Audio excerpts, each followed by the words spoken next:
सबसे पहले हम बोलेंगे जय हिंद। जितने भी आप इंटरमीडिएट का एग्ज़ाम देना चाहते हैं, जितने भी भाई बहन हैं इंटरमीडिएट का एग्ज़ाम देना चाहते हैं, तो ये वीडियो देखते रहिएगा और उसके बाद जाइएगा एग्ज़ाम देने 2026 में होने वाले एग्ज़ाम के लिए। ये सब इम्पोर्टेंट हम लेकर आए हैं, जो कि फिजिक्स का है। अध्याय नंबर 6 विद्युत चुम्बकीय प्रेरण 12th क्लास का है, जो 6 लेसन का है। फिजिक्स है, तो इसका MCQ हम क्वेश्चन देखेंगे जो कि 50 को दिया हुआ है, जो कि VVI है, जो बार बार एग्जाम में पूछा जाता है। जैसे पहला नंबर क्वेश्चन लिखा हुआ है, फैराडे के विद्युत चुम्बकीय प्रेरण प्रेरण नियम किससे संबंधित है, तो इसका आंसर हो जाएगा चुंबकीय फ्लक्स में परिवर्तन से संबंधित है। उसके बाद 2 नंबर क्वेश्चन में दिया हुआ है, चुंबकीय फ्लक्स का SI मात्रक क्या है, चुंबकीय फ्लक्स का SI मात्रक क्या होता है, तो इसका आंसर हो जाएगा बी, ऑप्शन बी, वेबर। उसके बाद 3 नंबर क्वेश्चन में दिया हुआ है, प्रेरित विद्युत वाहक बल की दिशा किस नियम से ज्ञात की जाती है, तो इसका ऑप्शन हो जाएगा लेंज का नियम ऑप्शन नंबर सी हो जाएगा। उसके बाद 4 नंबर क्वेश्चन हम देखेंगे, तो लिखा हुआ है लेंज के नियम किस सिद्धांत पर आधारित है, लेंज के नियम किस सिद्धांत पर आधारित है, तो ऑप्शन ए हो जाएगा ऊर्जा संरक्षण के सिद्धांत पर आधारित है। उसके बाद 5 नंबर क्वेश्चन में दिया हुआ है कि आत्म प्रेरण का मात्रा क्या है, आत्म प्रेरण का मात्रा क्या है, तो हेनरी हो जाएगा, ऑप्शन नंबर सी हो जाएगा। उसके बाद 6 नंबर क्वेश्चन में दिया हुआ है, पर अस्पर प्रेरण किसके बीच होता है, तो इसका आंसर हो जाएगा दो कुंडली के बीच होता है। उसके बाद 7 नंबर क्वेश्चन हम देखेंगे, तो लिखा हुआ है फ्लक्स फ्लक्स से इसका सूत्र क्या होता है, तो बी गुण ए ऑप्शन बी हो जाएगा। उसके बाद 8 नंबर क्वेश्चन में दिया हुआ है, फ्लेमिंग के दाएं हाथ के नियम किसके लिए है, फ्लेमिंग के दाएं हाथ के नियम किसके लिए है, तो जनरेटर के लिए, ऑप्शन बी हो जाएगा। उसके बाद 9 नंबर क्वेश्चन में दिया हुआ है, किस स्थिति में प्रेरित EMF शून्य होगा, तो इसका आंसर हो जाएगा फ्लक्स स्थिर होने पर। उसके बाद 10 नंबर क्वेश्चन में दिया हुआ है, आत्म प्रेरण निर्भर करती है, तो ऑप्शन नंबर बी हो जाएगा कुंडली की ज्यामिति पर। उसके बाद 11 नंबर क्वेश्चन में हम देखेंगे, तो लिखा हुआ है ट्रांसफार्मर कार्य करता है किस पर, तो ये हो जाएगा ऑप्शन नंबर बी, AC पर ट्रांसफार्मर कार्य करता है। उसके बाद 12 नंबर क्वेश्चन हम देखेंगे, तो लिखा हुआ है स्टेप ऑफ ट्रांसफार्मर में क्या बढ़ता है, तो ऑप्शन बी हो जाएगा वोल्टेज बढ़ता है। और 13 नंबर क्वेश्चन में दिया हुआ है, ट्रांसफार्मर में शक्ति होने का मुख्य कारण क्या है, ट्रांसफार्मर में शक्ति होने का मुख्य कारण क्या है, तो कॉपर हिस्टेरेसिस एंडी करंट, ये सभी होता है, ऑप्शन नंबर डी हो जाएगा इसका आंसर। उसके बाद 14 नंबर क्वेश्चन में दिया हुआ है, एंडी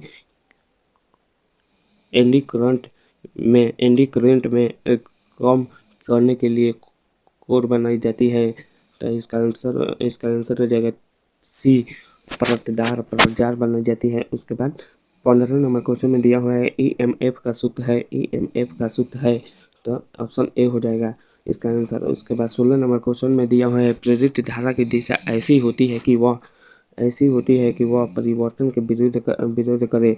उसके बाद 17 नंबर क्वेश्चन में दिया हुआ है, आत्म प्रेरण का प्रत्येक है, तो ऑप्शन सी हो जाएगा एल, सॉरी ऑप्शन बी हो जाएगा सी, ऑप्शन बी हो जाएगा, ऑप्शन बी। उसके बाद ये 18 नंबर क्वेश्चन में दिया हुआ है, पर प्रेरण क्या प्रतीक है, प्रेरण का प्रतीक है, तो ऑप्शन बी हो जाएगा एम। उसके बाद नेक्स्ट क्वेश्चन हम देखेंगे, तो लिखा हुआ है, विद्युत जनरेटर के सिद्धांत पर आधारित है, तो विद्युतीय चुंबकीय प्रेरण पर, ऑप्शन नंबर बी हो जाएगा। उसके बाद 20 नंबर क्वेश्चन में हम देखेंगे, तो लिखा हुआ है, DC जनरेटर में कंप्यूटर क्या कार्य, DC कंप्यूटर का कार्य कितना होता है, तो धारा को एक DCA करना होता है। उसके बाद 21 नंबर क्वेश्चन में दिया हुआ है, AC जनरेटर में प्रयुक्त होता है, तो स्लिप रिंग 22 नंबर क्वेश्चन में दिया हुआ है कि चुंबकीय क्षेत्र की इकाई क्या होती है, तो टेस्ला होता है। उसके बाद 23 नंबर क्वेश्चन में दिया हुआ है कि ट्रांसफार्मर की दक्षता अधिक होती है क्योंकि विद्युत यांत्रिक भाग नहीं होता है। 24 नंबर क्वेश्चन में हम देखेंगे, तो लिखा हुआ है, फ्लक्स अधिकतम होता है जब थीटा का मान 0 हो। उसके बाद 25 नंबर क्वेश्चन में लिखा हुआ है कि फ्लक्स शून्य होता है तो जब 90 डिग्री होता है, ऑप्शन नंबर डी हो जाएगा। उसके बाद 26 नंबर क्वेश्चन में दिया हुआ है ट्रांसफार्मर का कोर किसका बना होता है। ट्रांसफार्मर का कोर किसका बना होता है, तो ऑप्शन नंबर सी हो जाएगा मुलायम लोहा, मुलायम लोहा। उसके बाद 27 नंबर क्वेश्चन में दिया हुआ है आत्म प्रेरण ईएमएफ का सूत्र है, ईएमएफ का सूत्र है, तो ऑप्शन बी हो जाएगा।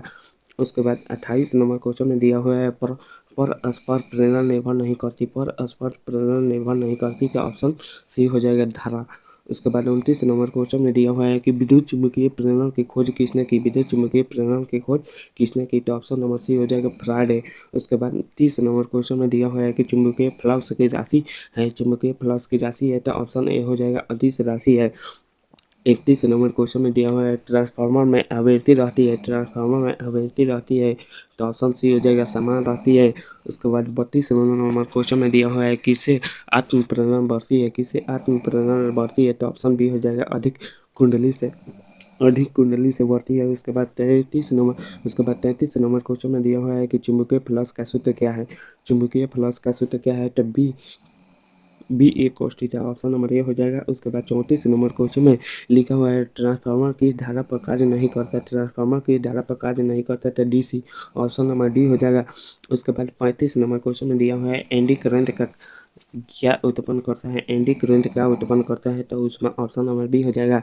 उसके बाद 36 नंबर क्वेश्चन है कि एडी करंट का उपयोग होता है, एडी करंट का उपयोग होता है तो ब्रेक में, ऑप्शन नंबर ए हो जाएगा। उसके बाद 37 नंबर क्वेश्चन है कि ट्रांसफार्मर का उपयोग है, ट्रांसफार्मर का क्या उपयोग है, तो वोल्टेज बदलने में, ऑप्शन नंबर बी हो जाएगा। उसके बाद 38 नंबर क्वेश्चन में दिया हुआ है कि विद्युत मोटर किस नियम पर आधारित है, विद्युत मोटर फ्लेमिंग के दाएं हाथ के नियम पर आधारित है, दाएं हाथ फ्लेमिंग के दाएं हाथ के नियम, ऑप्शन नंबर बी हो जाएगा। उसके बाद 39 नंबर क्वेश्चन में दिया हुआ है कि चुंबकीय फ्लक्स परिवर्तन से उत्पन्न होता है, चुंबकीय फ्लक्स परिवर्तन से उत्पन्न होता है, तो ईएमएफ, ऑप्शन नंबर बी हो जाएगा।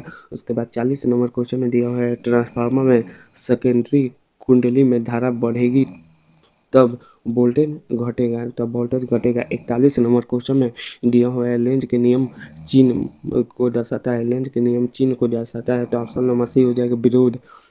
42 नंबर क्वेश्चन में दिया हुआ है कि प्रेरित धारा अस्थायी होती है, क्योंकि प्रेरित धारा अस्थायी होती है क्योंकि फ्लक्स स्थिर हो जाता है, फ्लक्स स्थिर हो जाता है। उसके बाद नेक्स्ट क्वेश्चन है कि ट्रांसफार्मर में प्राथमिक कुंडली जुड़ी होती है, ट्रांसफार्मर में प्राथमिक कुंडली जुड़ी होती है, तो ऑप्शन नंबर बी हो जाएगा सप्लाई से, सप्लाई से। उसके बाद 44 नंबर क्वेश्चन में दिया हुआ है विद्युत चुम्बकीय प्रेरण में ऊर्जा का रूपांतरण होता है, ऊर्जा का रूपांतरण होता है तो यांत्रिक और विद्युतीय। 45 नंबर क्वेश्चन में दिया हुआ है कोर का उद्देश्य है, कोर का उद्देश्य क्या है, तो फ्लक्स बढ़ाना, फ्लक्स बढ़ाना कोर का उद्देश्य है। उसके बाद 46 नंबर क्वेश्चन में दिया हुआ है कि आत्म प्रेरण ईएमएफ उत्पन्न होती है तब क्या होता है, तो तब धारा बदलती हो।